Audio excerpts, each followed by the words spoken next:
नमस्कार, स्वागत है आपका इंडिया न्यूज 28 में। ये बात करते हैं मध्य प्रदेश की कुछ खास खबरों की। बैतूल में रेत माफियाओं को खनिज विभाग का संरक्षण प्राप्त है। बैतूल जिले में रेत माफिया डंके की चोट पर खैरवानी के आसपास शाहपुर की ओर जंगलों में बहने वाली नदियों, अवैध खदानों से बेखौफ होकर उत्खनन, भंडारण और परिवहन कर रहे और इसके खिलाफ वन, राजस्व, पुलिस, खनिज विभाग की भूमिका भी संदिग्ध है, जिससे यह अवैध कारोबार क्षेत्र में बड़े पैमाने पर खूब फल फूल रहा। खबर मध्य प्रदेश के जिला बैतूल जिले में रेत उत्खनन, भंडारण, अवैध परिवहन को रोकने के लिए शासन प्रशासन के द्वारा कोई कठोर प्रयास नहीं किए जा रहे हैं, जिसका नतीजा यह है कि रेत माफिया ठेकेदारों के द्वारा डंके की चोट पर अपनी मनमर्जी से मनमानी करते हुए वन, राजस्व, भूमि से अवैध रेत खदानों में बेखौफ होकर अवैध उत्खनन कर रहे। इसमें सबसे बड़ा चौंकाने वाला मामला ये है कि रेत माफियाओं ने खदानों के ऊपर ही अवैध भंडारण भर रखे हैं। वन, राजस्व, पुलिस, खनिज विभाग ने भी इस अवैध रेत खदानों भंडारण के खिलाफ अब तक कोई बड़ी छापामार कार्रवाई नहीं की। खैरवानी से शाहपुर की ओर जंगलों के बीच में बहने वाली नदियों से रेत माफिया दिन रात अवैध उत्खनन कर खैरवानी और अन्य कई गांवों के आसपास में 300 डंपर से अधिक मात्रा में अवैध रेत भंडारण रेत माफियाओं के द्वारा करके रखा गया है और बड़े पैमाने पर अवैध परिवहन करते हुए व्यापार कर मुनाफा कमा रहे हैं और शासन प्रशासन को राजस्व की बड़ी हानि पहुँचाई जा रही है। इस अवैध कारोबार के खिलाफ वन, राजस्व, पुलिस, खनिज या कोई भी विभाग कार्रवाई करने से बचते नजर आ रहे हैं, जिससे यह अवैध कारोबार बड़े पैमाने पर फल फूल रहा है।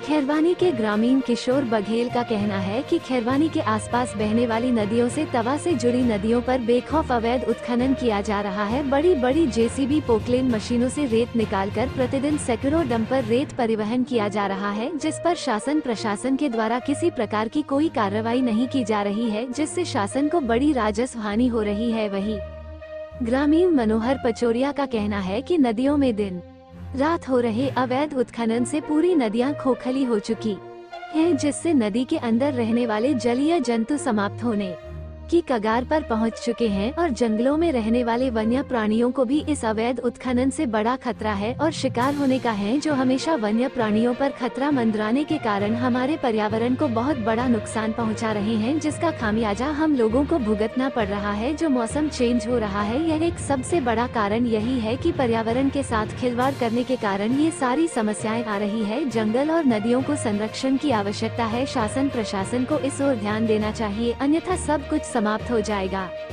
बैतूल से जिला ब्यूरो चीफ मोहन प्रजापति की रिपोर्ट। क्या नाम है आपका?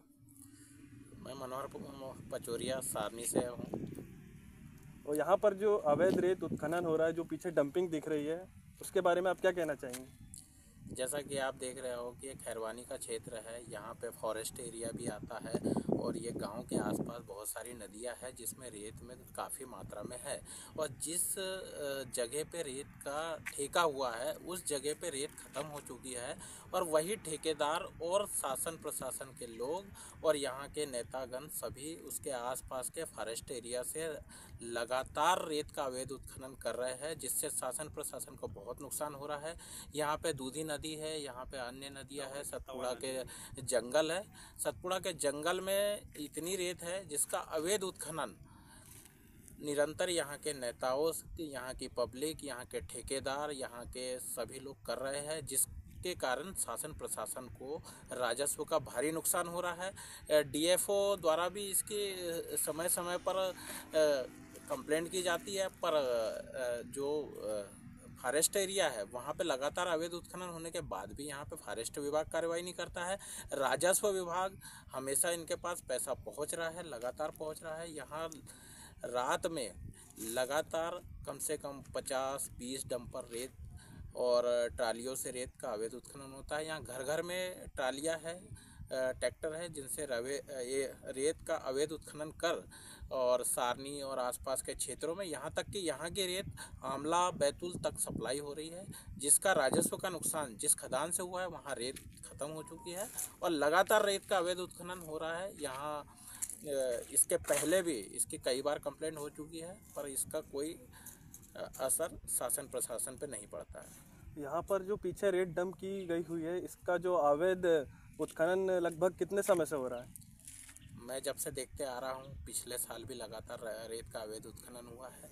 शासन प्रशासन मात्र 2 या 3 खदानों का आवंटन करती है और उसके आड़ में यहाँ के कम से कम 10 से 12 खदानों में रेत का अवैध उत्खनन होता है।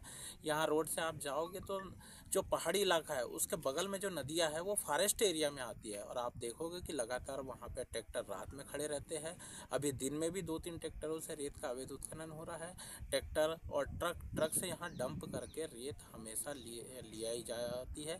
अभी तो आपको यहीं दिख रहा है, इसके आगे 1 किलोमीटर वहाँ पे भी रेत का बहुत अवैध उत्खनन होता है, वहाँ पे भी डंप की गई थी। पर अब क्या है कि यहाँ की रेत इतनी अच्छी है जो शासन प्रशासन को निश्चित ही बहुत फ़ायदा दे सकती है। पर जो रेत के ठेकेदार के अलावा जो ठेकेदार है वो अवैध रेत को बेच करके यहाँ अपना घर भर रहे हैं और इसकी जानकारी शासन प्रशासन को निरंतर होने के बावजूद भी वो इस पर कार्रवाई नहीं करता है। जी, हमसे बात करने के लिए धन्यवाद। किशोर बघेल, मैं खैरवानी का निवासी। जी, बघेल जी बताइए कि ये कहाँ से रेतें निकाली जा रही है और क्या ये भैया एक खैरवानी है, सारणी के नज़दीक। जी यहाँ से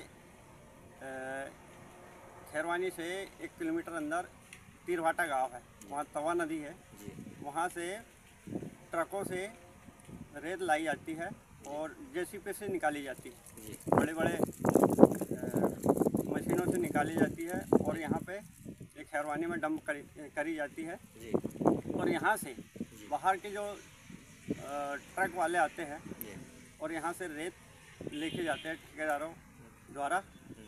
ठेकेदार खरीदे जाते हैं और मुल्ताई, आमला, भोपाल, महाराष्ट्र तक जाती है यहाँ की रेत।